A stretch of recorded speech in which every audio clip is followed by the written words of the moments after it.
ठीक है, स्टार्ट करते हैं। अभी हमने फोर्स पढ़ ली थी कॉन्टिन्यूस चार्ज की वजह से, और हमने इक्विलिब्रियम वाले क्वेश्चन कर दिए थे, हमने टाइम पीरियड वगैरह निकालना भी सीख लिया था। ठीक है, हमने ये भी देख लिया था कि थर्ड चार्ज कहाँ रखें। ठीक है, आज करना है हमने कूलम्स लॉ वेक्टर फॉर्म में, कूलम्स लॉ की वेक्टर फॉर्म करनी है। वेक्टर फॉर्म में यानी डायरेक्शन भी दिखानी है। ठीक है, आ जाओ करते हैं, स्टार्ट करते हैं। यहाँ से कर लेते हैं, मान लो ठीक है, एक्स एक्सिस वाई एक्सिस जो भी है, ये मेरा ओरिजिन। ठीक है, मान लो दो चार्ज पड़े हैं, एक चार्ज पड़ा है यहाँ पे r1 पोजीशन वेक्टर पे, यहाँ पे पड़ा है चार्ज जिसको मैंने बोला q1, और एक पड़ा है r2 पे जिसको मैंने बोला q2। क्या इतनी बात clear? Position vector r1, position vector r2। Position vector वो होता है जो पोजीशन बताता है। क्या इतनी बात क्लियर है? पर पोजीशन वेक्टर के एक रेफरेंस फ्रेम चाहिए होता है, जो मतलब कि एक रेफरेंस पॉइंट जो हमने ओरिजिन लिया। ठीक है, अब फील करो यार, q1 q2 सबको पता है। अगर ये r मान लो इसको r वेक्टर, q1 से q2 इसको फोर्स यहाँ लग रही होगी और इसको फोर्स यहाँ लग रही होगी। इसकी फोर्स लिखेंगे force on 2 due to first, और इसकी force on first due to second. क्या इतनी बात क्लियर? अगर आप थोड़ा भी ध्यान से देखो, तो ये यहाँ पे हम ट्राइंगल लॉ लगा सकते हैं। क्या लगा सकते हैं? Triangle law. ध्यान से देखो, टेल से हेड पर आंसर हेड से टेल। ट्राइंगल लॉ क्या बोलता है? टेल से हेड आंसर हेड से टेल। ये देखो, टेल से हेड पर आंसर हेड से टेल, आंसर हेड से टेल। क्या इतनी बात क्लियर है? ये देखो, ये ऐसे ना। अच्छा बिल्कुल, तो हम बोल सकते हैं यानी ये रिजल्टेंट है, यानी r2 वेक्टर का फार्मूला हो जाएगा r1 vector plus r vector, और यहाँ से r वेक्टर का फार्मूला आ गया r2 vector minus r1 vector. क्या इतनी बात क्लियर?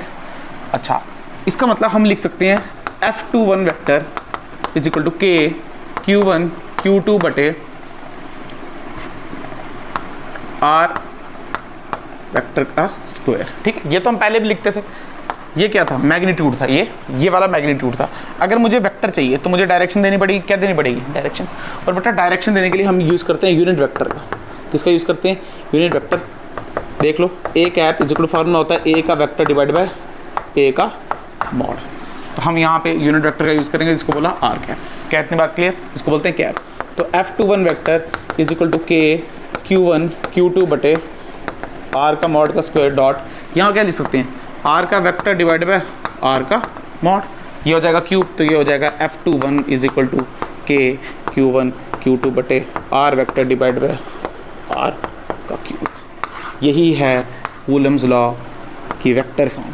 क्या इतनी बात क्लियर है? अच्छा, घबराने के लिए क्या r की वैल्यू पता है हमको? पुट कर देंगे, कोई बड़ी बात नहीं है। ये हो जाएगा f21 vector is equal to k q1 q2, साथ में क्या लिख सकते हैं? साथ में लिख सकते हैं हम r2 vector minus r1 vector divided by r2 vector minus r1 vector का क्यूब। This is. क्या इतनी बात क्लियर? अब देख लो बेटा, इसका हेड वहाँ रखना जिसकी तरफ फोर्स निकाल रहे हैं। हेड वहाँ r वेक्टर का, हेड वहाँ जहाँ फोर्स निकाल रहे हो। अब मान लो f21 निकाली। अगर सिमिलरली करके लिखता हूँ, अगर मैं निकालूँ, मान लो मुझे निकालनी है f12, तो देखना ध्यान से, इसका मतलब अब r वेक्टर में ये वाला लूँगा, तो यहाँ पे जो वैल्यू आएगी ना वो r वेक्टर की आएगी इस बार r1 vector minus r2 vector, ये वैल्यू आएगी। तो यहाँ पे मैं लिख सकता हूँ, सीधे लिख सकता हूँ सिमिलरली करके, k q1 q2 यहाँ पे आ जाएगा r1 vector minus r2 vector divided by r2 minus r1, या r1 माइनस r2 कुछ भी लिखो, मॉड है ना, प्लस में लिखो यार। 2 माइनस 4 माइनस 2, 4 माइनस 2 2, पर मॉड लगाएंगे तो माइनस 2 का भी 2, यानी r1, इसको हम ऐसे ही लिख देते हैं same, r2 vector minus r1 vector का मॉड है ना, का क्यूब। अगर आप ध्यान से देखो, यहाँ पे भी अगर मैं माइनस कॉमन निकालूँ, यहाँ पे अगर माइनस कॉमन निकालूँ तो ये टर्म बन जाएगी। तभी बोल सकते हैं f21 is equal to minus 2, तभी तो बोलते हैं थर्ड लॉ को ओबे करता है न्यूटन के। क्या क्लियर है? This is the vector form of Coulomb's law. क्या क्लियर है बात? पक्का? कुछ भी नहीं है, हमको डायरेक्शन बतानी हो, डायरेक्शन दे दी। अच्छा, k की वैल्यू सबको पता है 1/4 पाई एप्सिलॉन नॉट, और q1 q2 को साइन के साथ रखना, q1 q2 को साइन के साथ रखना। क्या क्लियर है बात? पक्का? अगर माइनस में आ रहा होगा इसका मतलब एक प्लस का होगा एक माइनस का, एक प्लस का और एक माइनस का। अगर दोनों प्लस में आ रहा होगा या दोनों माइनस में होंगे तो प्लस में आंसर आएगा। क्या क्लियर है बात? पक्का? गारंटी। यहाँ पे देखो, यहाँ पे ट्राइंगल लॉ लगाया है। क्लियर। अब इसका यूज़ क्या है वो समझते हैं। एक मिनट फोकस कर लेते हैं। हाँ ठीक है, क्या बता दें। अब देखो कुछ क्वेश्चंस होते हैं ना, उनको स्केलर फॉर्म से करना ऐसा नहीं है कि हो नहीं सकते, बट उनको स्केलर फॉर्म से करना बहुत मुश्किल होता है, बहुत मुश्किल। तो हम इससे हम आसानी से कर सकते हैं। अच्छा देखते हैं जैसे, ठीक है। क्वेश्चन नंबर फर्स्ट, मान लो आपके पास एक क्यूब है,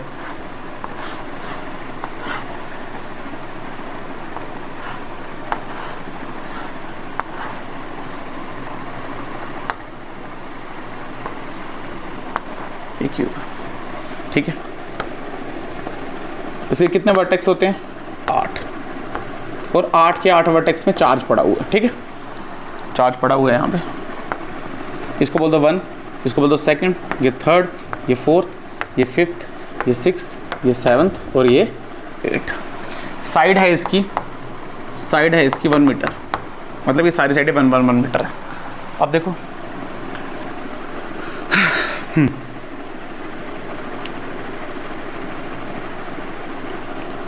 सारे क्यू क्यू पड़े हुए हैं, यहाँ पे भी क्यू, यहाँ पे भी क्यू, ये भी क्यू, ये भी क्यू। क्या इतनी बात क्लियर है? क्वेश्चन क्या है? क्वेश्चन है फाइंड एफ नेट एट 6 पे एफ नेट बताना है। क्या बताना है? 6 पे एफ नेट। अब फील करो यार, इस पे फोर्स कौन कौन लगा रहा है? ये लगा रहा है, ये लगा रहा है, ये लगा रहा है, ये लगा रहा है, ये लगा रहा है, ये लगा रहा है, मतलब 8 में से 7 लगा रहे हैं, खुद तो लगाएगा नहीं। तो मतलब अगर वेक्टर में लिखें तो क्या लिख सकते हैं? हम लिख सकते हैं F6 due to first, F6 due to second, plus F due to third, due to 4, due to 5, 6 तो लगाएगा नहीं, ड्यू टू 7 और ड्यू टू 7, ड्यू टू 8। ये सब बताना है हमको। क्लियर है? सबसे पहले हम क्या करेंगे, अगर हमको वेक्टर फॉर्म का, तो हमको डायरेक्शन पता होनी चाहिए, तो हम आई कैप, जे कैप और के कैप मानेंगे। हम मान लेंगे ये एक्सिस है एक्स कैप, और ये ऊपर गई, ये मतलब ये एक्स और वाई एक्सिस होगी, और ये वाली आ गई जेड। अब देखो कहीं भी एक जगह ओरिजिन मानेंगे। मान लो यहाँ पे मैंने माना ओरिजिन, तो ओरिजिन के कोऑर्डिनेट लिखेंगे 0,0,0। फिर यहाँ पे 0,0 साइड 1 मीटर है, तो यहाँ के कितने हो गए? ये हो गया 0,0,1 एक्स में चले। अब यहाँ देखो एक्स में भी 1 चलना पड़ेगा और जेड में भी 1 चलना पड़ेगा, तो ये हो गया सॉरी गलत हो गया 1,0,0 एक्स में चले ना 1, ठीक है। यहाँ पे एक्स में चले और जेड में चले, यानी 1,0,1। यहाँ पे देखो, यहाँ पे सीधे किस में चले? जेड में चले, और किसी में भी नहीं चले। इसके हो जाएंगे 0,0,1। क्लियर है? यहाँ पे देखो, यहाँ कैसे जा सकते हैं? यहाँ गए, फिर यहाँ गए, मतलब पहले हम गए वाई में। अगर मैं इसके लिख दूँ डायरेक्ट, इस वाले के, ये लिख सकता हूँ 0,1,0। क्लियर? 5 के लिखो तो y में गए और फिर z में आए, तो क्या लिख सकते हैं? 0,1,1। ठीक है। 6 देखो कैसे पहुंचेंगे? पहले x में जाओ, फिर y में जाओ, फिर z में आओ, मतलब इसके हो गए 1,1,1। इसके देखो, पहले इसमें चलो फिर इसमें चलो, मतलब z में जाने की जरूरत नहीं है, तो 1,1,0। सारे कोऑर्डिनेट हमने लिख दिए। क्या इतनी बात क्लियर? पक्का? अच्छा, फॉर्मूला लगाएंगे कि Q², क्योंकि Q तो सब में सेम है। डिस्टेंस लिखते हैं, रुको, पर पहले डायरेक्शन भी देनी पड़ेगी ना साथ में। डिस्टेंस बहुत आसान है, देखो 6,1 का पहले साथ में डायरेक्शन लिखते हैं। देखो 6,1, तो आपको पता क्या करते हैं? x2 - x1, यानी 1 - 1 0, 1 - 1 0, 1 - 1 0। तो 1 1 नहीं लिखेंगे। 1 मतलब, इसका मतलब होता है, अगर मैं लिखता हूँ x y z, इसका मतलब आई कैप, इसका मतलब जे कैप, इसका मतलब के कैप। तो हम क्या लिखेंगे? 1 का आया ना, क्या लिखेंगे? आई कैप प्लस जे कैप प्लस के कैप। क्या इतनी बात क्लियर है? और अगर आप ध्यान से देखो तो 1 और 6, बेटा ये बॉडी डायगोनल है। क्या ये? और बॉडी डायगोनल की दूरी होती है √3, तो यह आ जाएगा √3 का क्यूब। क्लियर हो गई बात? पक्का? अरे देखो ना फॉर्मूला है ना, के Q1 Q2 बटे R का क्यूब साथ में डायरेक्शन। तो डायरेक्शन के लिए हमने आई जे के यूज़ कर दिया और साथ में क्यूब आ गया। क्या इतनी बात क्लियर? अब बात करते हैं 6 2 की। तो यहाँ से देखो ये 6 और ये 2, तो 1 - 1 0 हो गया। इसका मतलब आई में नहीं है ये, हाँ वाई और जेड में है। तो क्या लिखेंगे? लिखेंगे के क्यू स्क्वायर। यहाँ क्या लिखेगा? क्या आई आएगा? नहीं आएगा, क्योंकि 1 - 1 0 हो गया। 1 - 0 1 और 1 - 0 फिर 1। इसका मतलब जे कैप प्लस के कैप। अब बात करते हैं ये दूरी कितनी होती है 6 और 2 की। अगर आप ध्यान से देखो तो ये स्क्वायर प्लेट है ऐसे करके। अगर आप ध्यान से देखो ये क्या स्क्वायर प्लेट है ये, तो ये वाली दूरी कितनी होती है? डायगोनल कितना होता है? कोई बड़ी बात नहीं है बेटा। अगर आपको पता है ये 1 होता है, ये भी 1 है, सारी 1 है ना, तो 1 का स्क्वायर 1 का स्क्वायर, तो 1 + 1 2, तो ये दूरी होगी √2। पाइथागोरस थ्योरम लगाया ना, ये देखो 1 का स्क्वायर + 1 का स्क्वायर, ये आया 2, उधर से √, आया तो ये आ गया √2, मतलब ये आ जाएगा √2 का क्यूब। क्या इतनी बात क्लियर? फिर 6 3 देखो, ये 6 और ये 3। बेटा 1 - 1 0, मतलब आई नहीं आएगा इसमें। 1 - 0 जे आएगा इसमें, और के भी नहीं आएगा, 1 - सिर्फ के आएगा, यानी के क्यू स्क्वायर। और यहाँ पे क्या बचा? यहाँ पे बचा के कैप डिवाइडेड बाय बेटा 6 और 3, यार ये तो डायरेक्ट एक ही है, तो सीधे क्या लिखेंगे? 1 का क्यूब। क्या क्लियर? अब देखेंगे 6 4, 6 और 4, 6 और 4 देखो ध्यान से। अगर ध्यान से देखो 6 4 भी ये कैसा डायगोनल है, तो मतलब √2 आएगा, ये तो हमको पता चल गया। 1 - 0 मतलब आई भी है, 1 - 0 जे भी है, पर के नहीं है, तो क्या लिखेंगे? के क्यू स्क्वायर, ये आ जाएगा आई प्लस जे, और ये आ जाएगा √2 का क्यूब। √2 इसलिए क्योंकि डायगोनल है। उसके बाद 6 5, 6 और 5 बेटा ये तो एक ही है, तो ये 1 मीटर पे आएगा, मतलब डिस्टेंस 1 है, तो 1 - 0, तो यहाँ 1 बाकी 0 आएगा, मतलब इसमें सिर्फ आई में आएगा। के क्यू स्क्वायर, तो 1 - 0 कितना लिखेंगे? 1 - 0 का लिखेंगे आई कैप, नीचे आएगा 1 का क्यूब। क्या क्लियर? अब 6 और 7 लिखेंगे। 6 7 भी 1 1 दूरी पे हैं, पर 1 - 1 0, 1 - 1 0, 1 - 0 के भी है, तो क्या लिखेंगे? के क्यू स्क्वायर, यहाँ लिखेंगे के स्क्वायर डिवाइड बाय 1 का क्यूब। ठीक है। उसके बाद 6 8, 6 और 8 बेटा ये देखो ये भी डायगोनल है, तो √3 लिखेंगे, पर 1 - 0 1 1 - 1 मतलब इसमें जे नहीं आएगा, तो के क्यू स्क्वायर आई प्लस के डिवाइडेड बाय आई प्लस के डिवाइडेड बाय √2 का क्यूब। बिल्कुल सही बात है। क्या इतनी बात क्लियर है? आप चेक भी कर सकते हो। ये क्या? ये 1 का क्यूब, ये देखो 1, ये भी 1, ये भी 1, बिल्कुल सही बात है। 3 1 पे 1 1 पे होती हैं, √2 बिल्कुल, और एक होता है बॉडी डायगोनल √3 पे, 100% क्लियर। अब क्या करना है? अब इसको सम करना है, एफ नेट क्या करना है आपको पता है कैसे करते हैं? इन सबको प्लस कर देना, F61 plus F62 so on to, ये आपके लिए होमवर्क इतना से। क्या क्लियर हुई बात? इसका मतलब वेक्टर फॉर्म इतने बड़े बड़े क्वेश्चन करने में हमको हेल्प करता है। क्या क्लियर है? फिर से देख लेना इसको। 1 - 1 1 - 1 1 - 0, तो 1 - 1 0 1 0 1 - 1 0 1 - 0, इसका मतलब के में लिखेंगे। ठीक है, ये वाला देख लो 6 और 7 वाला के में लिखा, तो ये आपको आना चाहिए। ये 1 का क्यूब लिखा है। क्या क्लियर है बात? नेक्स्ट क्वेश्चन करें, स्क्वायर पिरामिड वाला। हाँ बिल्कुल ठीक है।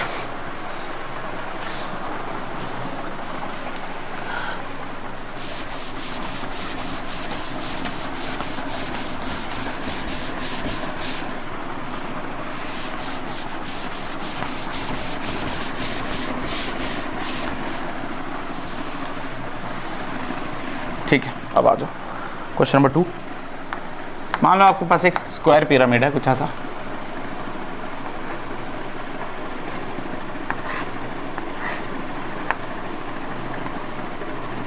ठीक है।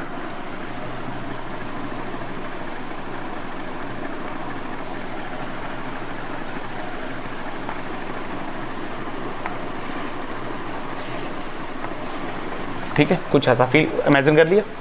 ये जो इसकी साइड्स हैं ये है √2 है, ये भी √2 है, ये वाली भी √2 है, और ये वाली भी √2 है। ठीक है, ये जो प्लेट ऐसे करके दी है इसकी सारी साइडें √2 है, बिल्कुल सही बात है। और यहाँ से लेके यहाँ तक, इसके सेंटर तक ये दूरी है पूरी, ये वाली दूरी, ये दूरी है A। क्लियर है? ये दूरी A। अब जितने भी इसके कॉर्नर हैं, 5 कॉर्नर हैं इसके, अगर आप ध्यान से देखो कितने कॉर्नर हैं, 5 कॉर्नर हैं, तो सब कॉर्नर पे चार्ज पड़ा हुआ है। यहाँ पे पड़ा है Q, यहाँ पे भी Q, यहाँ पे भी Q, यहाँ पे भी Q और यहाँ पे भी Q। क्या इतनी बात क्लियर? पक्का? अच्छा, इसको मैं बोलता हूँ 1, इसको बोलता हूँ सेकंड, इसको बोलता हूँ थर्ड, इसको बोलता हूँ 4 और इसको बोलता हूँ 5। क्वेश्चन है find F net at 5। F net at 5। अब आपको पता चल गया यार एफ नेट और 5 कैसे निकलेगा। आपको पता है F net at 5 due to first, 5 due to second, 5 due to third and 5 due to 4। ये सब निकालना पड़ेगा। अब 5 चार्जेस हैं तो अपने खुद तो लगाएगा नहीं, पर 4 तो लगाएंगे। इसको आसान करने के लिए हम क्या करेंगे, इसको देखना थोड़ा ऐसे बनाएंगे।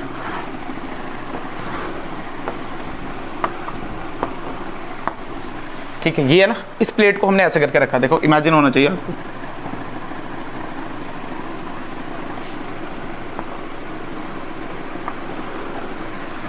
ठीक है, ये प्लेट ऐसे करके रख दी हमने। ये सारी साइड्स कितनी है, ये भी ट्वाइस है अंडर रूट, ये भी अंडर रूट ट्वाइस है, ये भी अंडर रूट ट्वाइस है और ये भी अंडर रूट ट्वाइस है। क्या क्लियर है बात? ये सारे चार्जेस पड़े हैं यहाँ पे।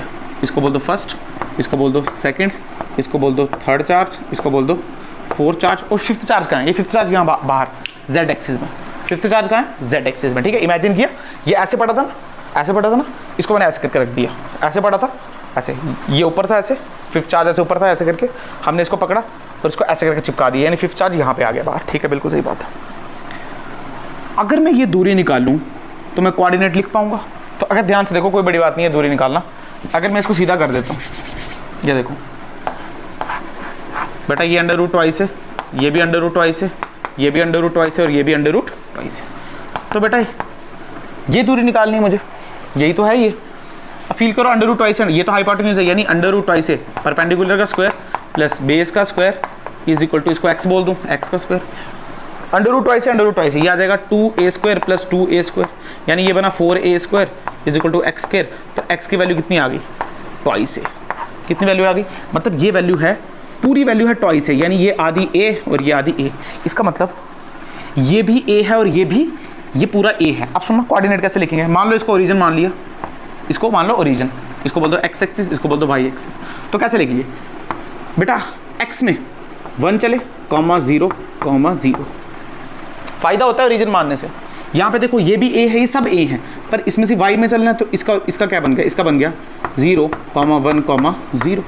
इसका क्या बन गया? ये x में और माइनस में, तो ये लिखेंगे -1 0 कॉमा 0। अब ये देखो ये y में है पर कैसा? नीचे, तो ये लिखेंगे 0 -1 कॉमा 0। क्या कितनी बार? अब बच गया 5th वाला। अगर ध्यान से देखो तो 5th वाला कितनी दूरी पे है? a दूरी पे है सेंटर से, तो उसका कोई दिक्कत नहीं है। मैं लिख देता हूँ जो 5th वाला है वो z में है और उसके कोऑर्डिनेट हैं 0 कॉमा 0 कॉमा 1। वो सिर्फ किस में है? 1 कहाँ? a ले लो। वो किस में है? बाहर है। क्या इतनी बात क्लियर? ये बात समझ आ गई? ठीक है। अब कुछ नहीं, हमको फोर्स निकालनी है। क्या निकालनी है? फोर्स। हमको इसके कोऑर्डिनेट पता है हमको। अच्छा 1 मैंने a ले लिया, इधर सब a आना है, कोई बात नहीं। साइड 1 कोई बात नहीं, कोई बात नहीं, कोई बात नहीं। यहाँ पे a, ये वाली भी 0 कॉमा, यह आ जाएगा -a, यह आ जाएगा a कॉमा 0 कॉमा 0, यह आ जाएगा 0 कॉमा a कॉमा 0। हाँ ठीक है, अब ठीक है, क्लियर। 5 1 तो फार्मूला वही रहेगा हमारे पास। फार्मूला आपको पता है k q1 q2 बटे r का क्यूब साथ में r कैप। अब लिखते जाओ k q into Q square, कोई बड़ी बात नहीं है। यहाँ पे बचा i j k, बट इस बार 1 नहीं है, इस बार a है। सुनना आप कैसे करेंगे। 5 और 1, सुनना ध्यान से, 5 और 1, 0 और a, 0 और 0, a और 0। कैसे ये? बट आपको पता है 0 और यहाँ पे 0 माइनस a करेंगे, 0 माइनस a तो क्या आएगा? -a। क्या आ जाएगा? -a। तो हम लिखेंगे -a, पर कौन से में? i कैप में, तो लिखेंगे i कैप। क्लियर है? फिर करो 0 माइनस 0 तो जी में बिल्कुल नहीं आया। a माइनस 0 तो a आया, किस में आया? k कैप में। तो यहाँ पे लिखेंगे a k cap divided by. अब ये दूरी कितनी है? सुनना, इमेजिनेशन अच्छी करनी चाहिए। इमेजिन ये दूरी कितनी है बेटा? ये दूरी है अंडर रूट ट्वाइस है। कितनी दूरी है? अंडर रूट ट्वाइस है। अच्छा यहाँ पे दिखा देता हूँ, देख लो देख लो बेटा, हमको ये दूरी चाहिए ना, ये इन दोनों के बीच की दूरी, ये वाली दूरी कितनी है? आसान है सुनना बेटा, ये a और ये आधा डायगोनल। अरे देखो ना, ये पूरा ट्वाइस है, अभी निकाला हमने, ये यहाँ से लेके यहाँ तक ट्वाइस है, तो ये कितना हो जाएगा ए। अब देखो ये ट्राइंगल कुछ ऐसे बन गई, ये ए और ये दोनों चार्जेस यहाँ पे पड़े हुए हैं, ये ए, तो ए स्क्वायर प्लस ए स्क्वायर, यानी ये आ जाएगा 2a² का अंडर रूट अगर रखेंगे तो अंडर रूट ट्वाइस है, मतलब ये दूरी अंडर रूट ट्वाइस है। तो ये सबके लिए सेम रहेगी, तो ये दूरी है अंडर रूट ट्वाइस ए का होल स्क्वायर। अच्छा, क्या ए कॉमन निकलता है उधर से? हाँ, ए भी कॉमन निकलता है, तो निकाल दो यहाँ से और यहाँ से, ए कॉमन निकाल दो और ये आ जाएगा इसके साथ। क्लियर? अब लिखेंगे F52। देखो मैं धीरे धीरे करा रहा हूँ क्योंकि पहला टाइम है आपका। 5 2 बेटा 0,0 रह गया, 0, a। अच्छा, a आया पर माइनस में, तो क्या लिखेंगे KQ², a कॉमन आ गया। यहाँ क्या बचा? यहाँ बचा 0 और a, बट कैसा माइनस में, तो लिखेंगे -j। अच्छा, a -0 तो a यानी प्लस k, और यहाँ पे क्या बचा? यहाँ पे बचा अंडर रूट ट्वाइस ए का स्क्वायर, ये तो सेम ही रहेगा। अब F3 लिखें, F और 3 बेटा 0 और -a, माइनस प्लस, तो यहाँ पे आया KQ² a, यहाँ पे बचा i कैप। अच्छा, 0 0 a, 0, तो यहाँ पे बचा प्लस k कैप, और यहाँ पे आया अंडर रूट ट्वाइस ए का स्क्वायर। बिल्कुल। अब 5 4 लिखते हैं, 5 और 4 बेटा 0,0 0 0 माइनस है यानी प्लस है, तो यहाँ पे j आएगा प्लस का, तो ये आया j, साथ में प्लस देख लेते हैं, प्लस a -0, तो ये आया k under root twice A का स्क्वायर। क्या इतनी बात क्लियर? अच्छा, हमको चाहिए एफ नेट। क्या चाहिए हमको? F net. कौन सा बड़ी बात है? एफ नेट क्या सबको प्लस कर देना? सुनना कैसे ध्यान से, यहीं से देखो बेटा, KQ² a under root twice A, ये सब में कॉमन आ गया, ये आ गया KQ² a under root twice A का स्क्वायर, ये सब में common. -i plus i, -i plus i cancel, ये दोनों यहीं से हो गए कैंसिल। -j प्लस j, ये दोनों यहाँ से हो कैंसिल। k क्या 4k, साथ में लिखेंगे 4 × k cap. This is the answer. बाकी सॉल्व कर सकते हो। अरे क्या क्लियर है? और ऑब्वियस सी बात है, होनी भी k कैप में चाहिए थी। अरे ऊपर है ना, और ऊपर हमने यहाँ बाहर माना है, सारी फोर्सेज यहाँ होंगी। अरे सबके ये हॉरिजॉन्टल कंपोनेंट कट जाएंगे और वर्टिकल कंपोनेंट ऐड हो जाएंगे, और वो k में ही मानेंगे, क्योंकि हमने इसको k में लिया। हमने इसको पिरामिड को जो ऐसे पड़ा था उठा के ऐसे रखा, तो उसका यहाँ आ गया, तो k में ही आएगा 100%। क्या क्लियर है बात? पक्का? उतार लो।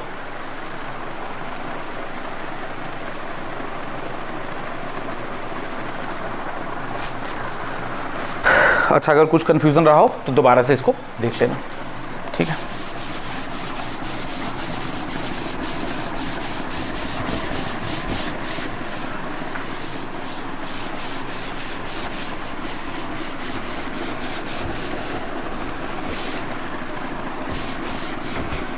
अच्छा, अब बात करते हैं थोड़ी परमिटिविटी पे, बात करते हैं रिलेटिव परमिटिविटी वगैरह, ठीक है? ठीक। देखो अभी तक हम चार्जेस क्या पढ़ रहे थे? हमने पढ़ा ये Q1, ये Q2, दूरी R, अगर इनको हवा में रख दो तो फोर्स लगती है K Q1 Q2 बटे R², यही फोर्स लगती है बिल्कुल। और अगर वेक्टर में लिख दें तो F vector is equal to 1/4 pi epsilon naught Q1 Q2 R vector divide by R vector का Q, ये लगती है हवा में फोर्स। क्या इतनी बात क्लियर है? बट हमने क्या कर दिया, इसको किसी मीडियम में डाल दिया। मान लो मीडियम है आपका पानी H2O, ठीक है? ये पानी है आपका,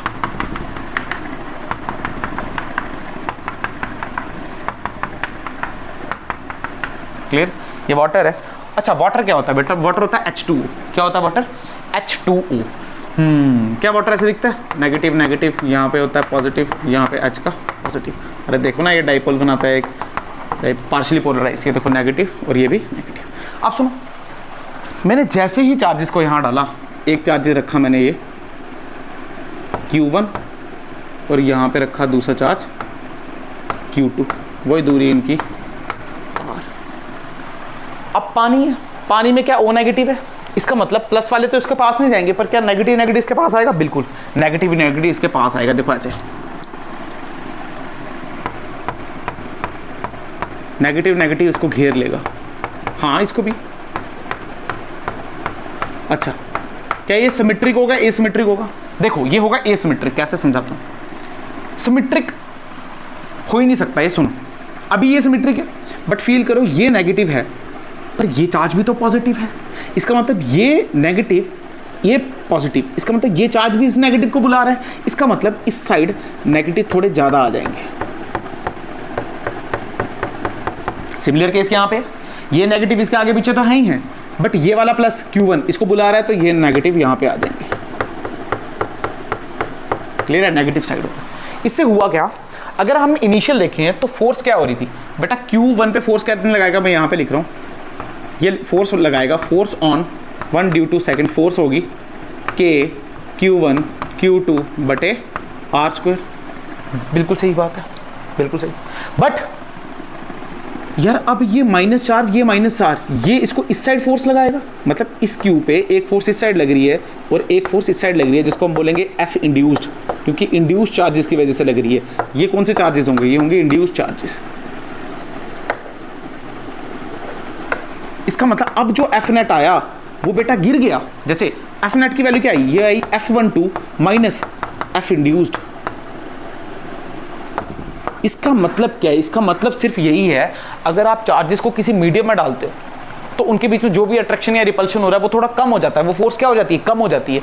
और इसी प्रॉपर्टी को हम बोलते हैं परमिटिविटी। क्या बोलते हैं, परमिटिविटी। यानी परमिटिविटी एक मीडियम की प्रॉपर्टी है, परमिटिविटी एक मीडियम की प्रॉपर्टी है जो कि फोर्सेस को कम कर देता है, फोर्सेस को कम कर देता है। क्या इतनी बात क्लियर? अच्छा, फिर हमने और अच्छा किया, हमने देखा जो अब F12 का फॉर्मूला आ रहा है, जैसे F12 वेक्टर का अगर फॉर्मूला लिखूँ तो फॉर्मूला आया 1/4 pi epsilon naught Q1 Q2 बटे R का क्यूब, साथ में R वेक्टर, साथ में यहाँ लगाएंगे एप्सिलॉन R।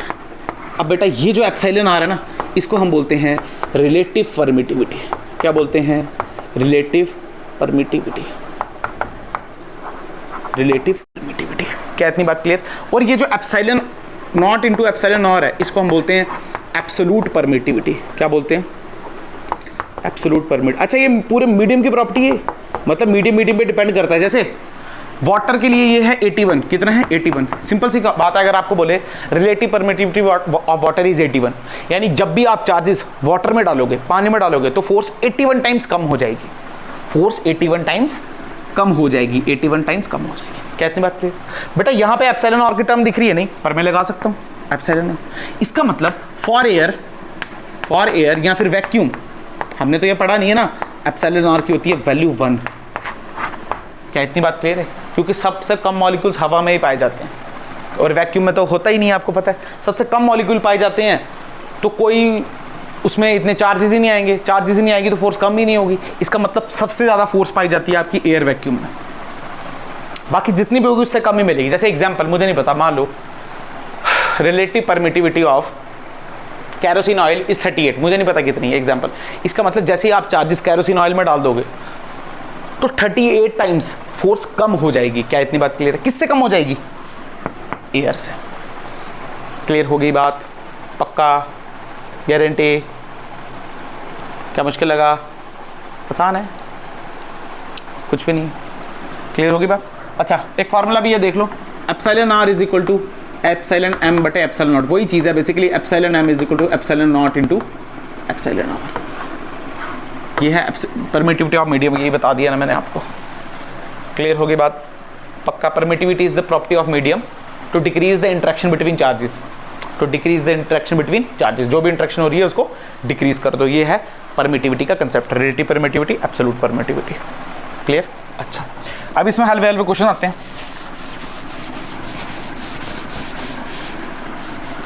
अच्छा, इसको K भी लिखा जाता है कई बार, तो कंफ्यूज मत करना उससे।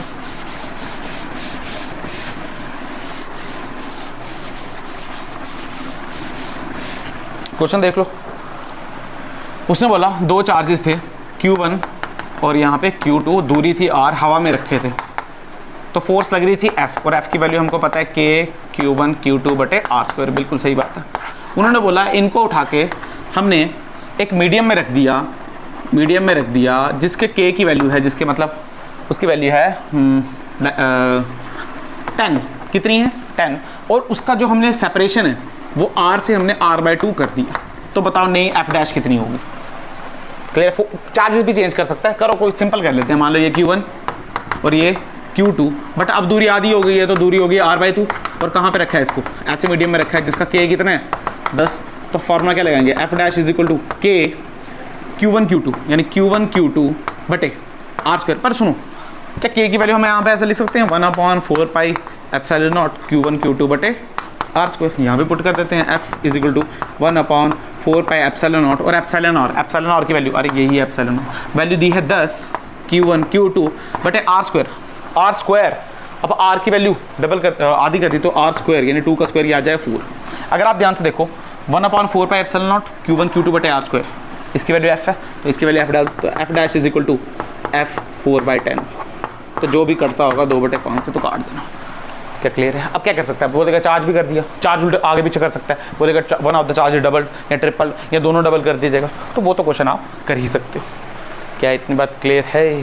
पक्का? चलो ठीक है, रुको मैं देख लेता हूँ फोकस है या नहीं। हाँ बिल्कुल ठीक है।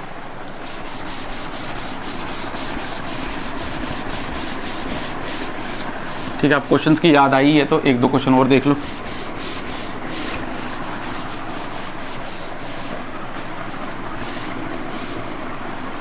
ठीक है, मान लो ये चार्ज Q1 पड़ा है, यहाँ पे चार्ज पड़ा है Q2, क्लियर है? दूरी है इनके बीच में R। फोर्स लग रही थी K Q1 Q2 बटे R², सिंपल। उसने बोला, हमने क्या किया, अच्छा Q, इसको भी Q ले लो, इसको भी Q ले लो, आसान हो जाएगा। K Q यानी K Q² बटे R², ठीक है। उसने बोला मतलब ये A है और ये B है। उसने बोला A वाले चार्ज से 50% आसान हो जाएगा, चलो 25% चार्ज ट्रांसफ़र किया हमने B पे, ट्रांसफ़र कर दिया B पे। क्या इतनी बात clear? Find F dash, charge हमने ट्रांसफ़र किया। क्या इतनी बात क्लियर? पर स्टार्टिंग से देखो सीखना कैसे। बेटा पहले टोटल चार्ज देखेंगे हम, Q + Q टोटल चार्ज कितना है 2Q। इसका मतलब बाद में भी 2Q आना चाहिए, नहीं तो गलती हो गई है। तो इसका मतलब यहाँ पे Q और यहाँ पे Q, बट सुनो डिस्टेंस सेम रखा है, चार्ज ट्रांसफ़र हुआ। कैसे चार्ज ट्रांसफ़र करेंगे बेटा? 25% चार्ज ट्रांसफ़र हुआ। कैसा हुआ? 25%। अच्छा अगर 50% होता, सुनो 50% होता तो हम लिखते Q/2 चार्ज ट्रांसफ़र हो गया। अगर हुआ है 25% तो क्या लिखेंगे? अगर ये हुआ तो ये लिखेंगे, तो कितना लिखेंगे? क्या Q/4 ट्रांसफ़र हो गया? 25% हुआ ना, क्लियर है? Q/4, इसका मतलब Q इससे Q/4 किया यानी Q - Q/4 बिल्कुल, और इसमें ऐड हुआ यानी Q + Q/4। यहाँ से निकला और यहाँ गया 25%। अगर 50 होता तो Q/2 लिख देना था आपने, आसान है। तो यहाँ पे वैल्यू देख 4Q - 3Q, ये बचा 3Q/4 और ये कितना बचा? ये बचा 5Q/4। ये आगे नए चार्जेस, क्लियर? ऐड करके देख लेंगे, हमको पता 2Q आना चाहिए, तो 3Q + 4 5, 3 + 5 8, 8/2 2Q, बिल्कुल सही। इसका मतलब जो किया बिल्कुल सही। अब F डैश कौन सा बड़ी बात है, यानी K Q1 Q2 3Q/4 5Q/4 divided by R²। अब देखो यार ध्यान से, K Q² बटे R², तो सेम ही है, F के बराबर है, तो F dash is equal to F। पीछे क्या बचा? ये देखो, ये टर्म खत्म हो गई। 3 5 जा 15, 15/16, तो नहीं F भी निकल आया। क्या क्लियर हो गई बात?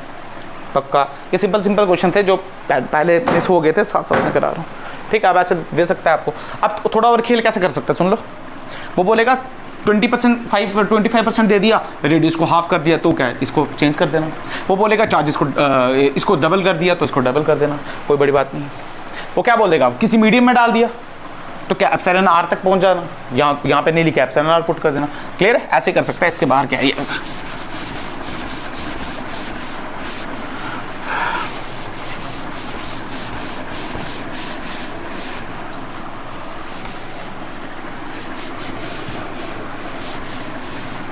अच्छा एक और क्वेश्चन है यार, वो भी देख लो, ऐसे ही है टच वाला, ठीक है। मुझे भूल जाएगा फिर, देख लो, याद आ गया। मान लो यहाँ पे ये A है और ये B है और ये C है, ये न्यूट्रल है। क्या है ये? न्यूट्रल। अच्छा A B C, A पे चार्ज है, कुछ भी मैं इजी करने के लिए इसको Q बोल देता हूँ और इसको भी Q बोल देता हूँ। क्या इतनी बात क्लियर है? क्वेश्चन क्या सुन लेना, क्वेश्चन बहुत आसान है। C को एक बार A से टच करेंगे, C को एक बार B से टच करेंगे। सी को एक बार ए से टच करेंगे, सी को एक बार बी से टच करेंगे, फिर हम देखेंगे क्या होगा क्या नहीं होगा। ठीक है, पहली बात याद रखना, मैंने आपको गिवन दे रहा हूँ, इसका साइज, नेचर, शेप सब कुछ सेम है तीनों का। बेटा तीनों का सब कुछ सेम होगा तो चार्ज बराबर ट्रांसफर होगा, चार्ज बराबर ट्रांसफर होगा। हालांकि transfer of charge, charging waves के पढ़ाने हैं, इलेक्ट्रोस्कोप पढ़ाना है आपको, गोल्ड लीफ पढ़ा देंगे, कोई बात नहीं। इस पर क्यों है, जब इसको मैंने इसके साथ टच किया, कोई वायर लगा दी मैंने, इसको इसके साथ टच किया, बेटा जब टच करेंगे तो ये क्यू है, ये सी है, इसके ऊपर कोई नहीं है, इसका मतलब ये आधा आधा चार्ज बन जाएगा। अब इस पर जो नया चार्ज है वो मैं इससे लिख रहा हूँ, नया चार्ज आ गया Q/2 और इस पर भी चार्ज आ गया Q/2। क्या इतनी बात क्लियर? फिर हमने इनका कनेक्शन तोड़ दिया, बिल्कुल सही बात है, कनेक्शन टूट गया। अब मैंने कनेक्शन दे दिया B के साथ, कनेक्शन दे दिया B के साथ। क्या इतनी बात क्लियर? ये Q/2, ये Q और ये Q/2। अगर टोटल चार्ज देखें तो Q + Q/2 यानी 3Q/2 कितना आया?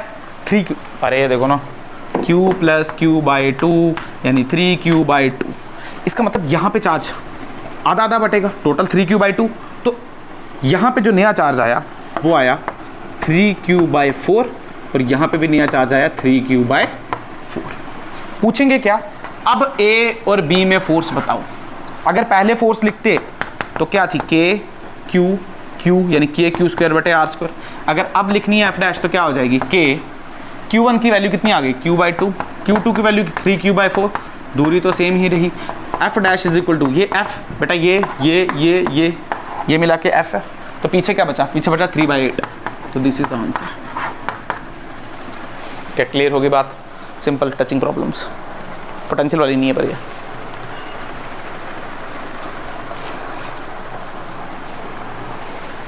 क्लियर?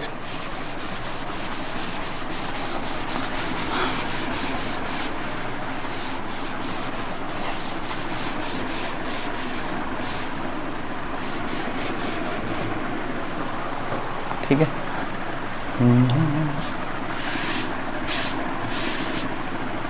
ठीक है। वेज ऑफ चार्जिंग देख लो यार।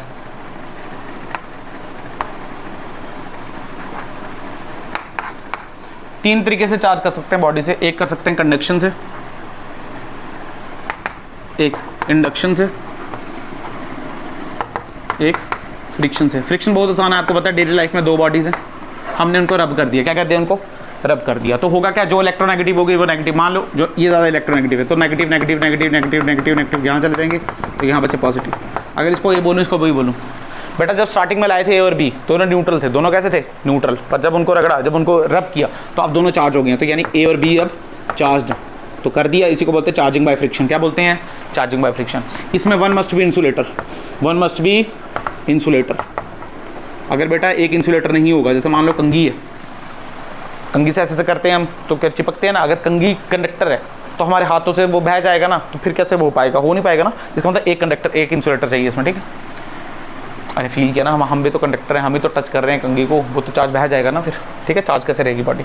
इंडक्शन, कंडक्शन देख लो। कंडक्शन मतलब डायरेक्ट, इसमें जोड़ देंगे और कुछ नहीं है। एक कंडक्टर लाया, कोई भी शेप हो सकती है, मान लो चार्ज है इसके ऊपर, माइनस माइनस माइनस जो भी है। ठीक है, दूसरा कंडक्टर लाया सेम शेप का, ठीक है, और इनको टच कर दिया, कोई वायर लगाई और इसको टच कर दिया हमने। ठीक है, इसको बोला ए, इसको बोला बी। अब बी फिलहाल न्यूट्रल है, फिलहाल कैसे है? न्यूट्रल। अब थोड़ी देर के बाद देखा, जब इनको कंडक्शन कर दिया तो बेटा अब क्या हुआ? ये कुछ ऐसे बन गए, बड़ा बहुत बड़ा बना दिया। होगा क्या? यहाँ से चार्ज ट्रांसफर हुआ, पहले यह था, अब थोड़ा चार्ज यहाँ से ट्रांसफर होकर यहाँ भी आ गया।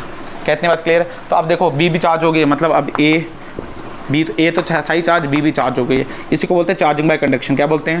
यानी सीधे टच कर दो, सीधे टच कर दो दो कंडक्टर्स को, एक न्यूट्रल लगे, चार्ज हो गई है, बॉडी चार्ज कर दी।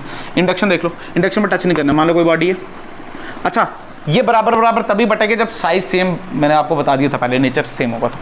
अच्छा मान लो ये बॉडी है, 1 2 3 4 5 6 जो भी है, हमने अब टच नहीं करना इसको। ठीक है, होगा क्या? जिसको इसको बड़ी पास लाएंगे तो इसके अंदर न्यूट्रल है, इसका मतलब जितने प्लस उतने माइनस। तो होगा क्या? माइनस की वजह से सारे प्लस एक साइड आ जाएंगे और सारे माइनस उससे दूर भाग जाएंगे, क्योंकि प्लस माइनस को अट्रैक्ट करेगा, माइनस माइनस को रिपेल। इसको बोलते हैं पोलराइजेशन। अब होगा क्या? यहाँ से आके हम क्या कहते हैं, एक और कंडक्टर इसके साथ टच कर देंगे, वो भी न्यूट्रल। अब सारे इलेक्ट्रॉन यहाँ चले गए। इसका मतलब ये बना कुछ ऐसे, इसको ए बोल दो, इसको बी बोल दो, इसको सी बोल दो। ये माइनस वाली बॉडी, ये कौन सी रही? प्लस वाली, और ये कौन सी होगी? माइनस वाली। इसका मतलब ए तो थी चार्ज, बी भी चार्ज हो गई और सी भी चार्ज हो गई। क्या क्लियर है बात? पक्का? गारंटी? हटा दे।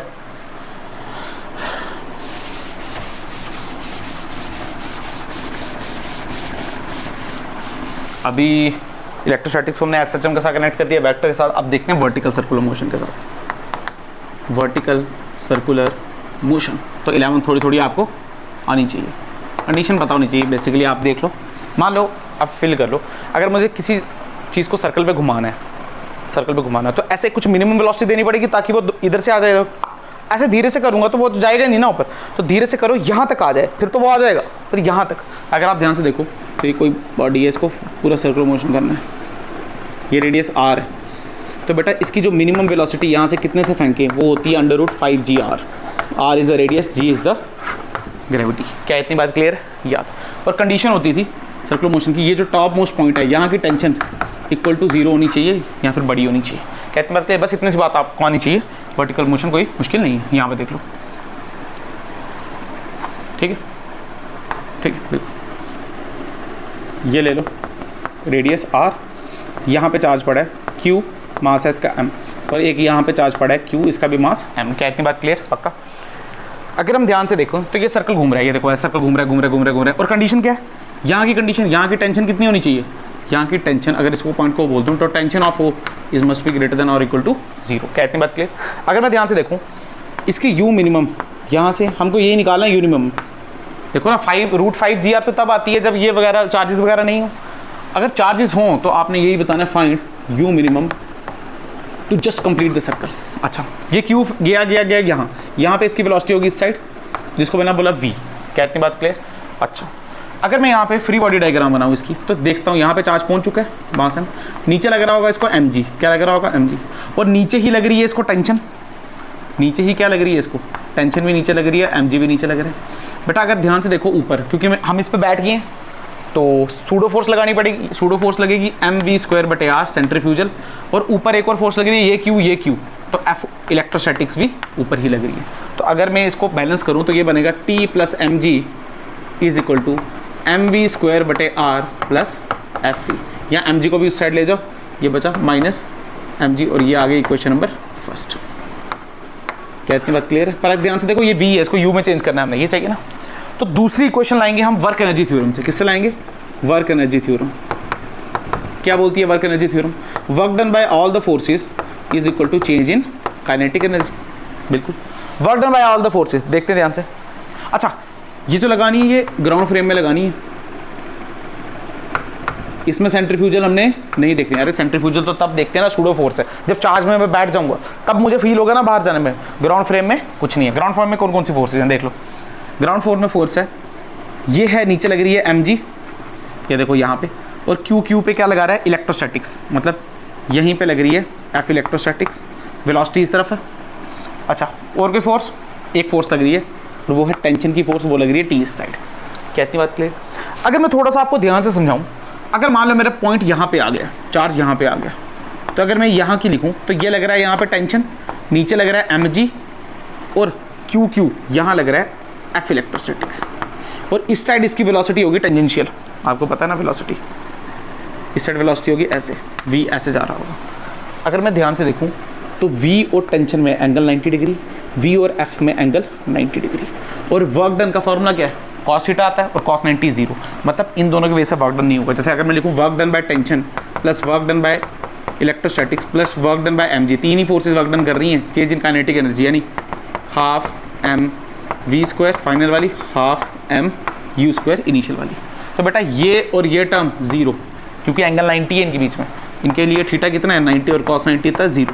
mg, अगर आप ध्यान से देखो mg, बेटा mg लग रहा है नीचे, पर ये घूम के यहाँ तक गया। हमको तो डिस्प्लेसमेंट देखना है ना। अरे कंजर्वेटिव फोर्स से क्या फर्क पड़ता है, जहाँ मर्जी जाओ।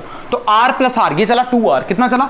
2r, पर mg नीचे लग रहा है, जा रहा ऊपर है, तो mgh यानी -2 mgr। अरे h की वैल्यू 2r है ना, h की वैल्यू क्या है? r + r, यहाँ से लेके यहाँ तक देखने, ये 2r, पर नीचे mg नीचे लग रहा है, हम ऊपर जा रहे हैं, -mg2r इज इक्वल टू, ये बना, यहाँ बचा हाफ, यहाँ बना mv² -mu², 2 से 2 मल्टीप्लाई कर दो, ये बना -4 mgr इज इक्वल टू, अच्छा mu² है तो यहाँ पे ले आओ इसको, ये बन जाएगा mu² is equal to mv square. क्या इतनी बात क्लियर? ये बनी इक्वेशन नंबर सेकंड। अब एक काम करो, mv स्क्वायर की वैल्यू फर्स्ट में पुट कर दोगे। देखो mv स्क्वायर की, तो ये आ जाएगा t is equal to mv square बटे r। अच्छा, ये r और ये r, अरे यहाँ पे आना था बड़ा वाला r और यहाँ पे भी बड़ा वाला r, ठीक है। t इज इक्वल टू, या देखो mv स्क्वायर बटे r, तो mv स्क्वायर की वैल्यू यानी mu स्क्वायर बटे r माइनस ये आ जाएगा mg, r कैंसिल। f की वैल्यू है k q स्क्वायर बटे r स्क्वायर और यहाँ पे आया माइनस mg। क्लियर? और ये आपको पता है टेंशन की इक्वेशन क्या थी, must be greater than equal to 0। अच्छा, हमको u की वैल्यू निकालनी है, तो यहाँ पे देखो क्या क्या कैंसिल हो सकता है। 4mg mg -5 उधर जाएगा प्लस हो जाएगा, उधर जाएगा प्लस हो जाएगा। ये देखो ये बचा mu square by r greater than equal to 5mg, और ये प्लस में था वहाँ चलेगा माइनस में, यानी माइनस के क्यू स्क्वायर बटे r स्क्वायर। क्लियर है? एक काम करो, इसको m से मल्टीप्लाई कर दो, m से डिवाइड कर दो, तो ये m ये m कट गया, इस r को यहाँ भेज दो, तो ये हो जाएगा u square must be greater than equal to 5gr minus K Q square, r से r कैंसिल हो जाएगा, ये बचा rn, और फिर स्क्वायर को यहाँ भेज दो, यानी ये अंडर रूट भेज दो। तो जो वैल्यू आई वो यहाँ पे आई, u must be greater than equal to 5gr minus K Q square बटे rn। हाँ, ये वैल्यू है और इसका अंडर रूट, और बिल्कुल सही वैल्यू आई है।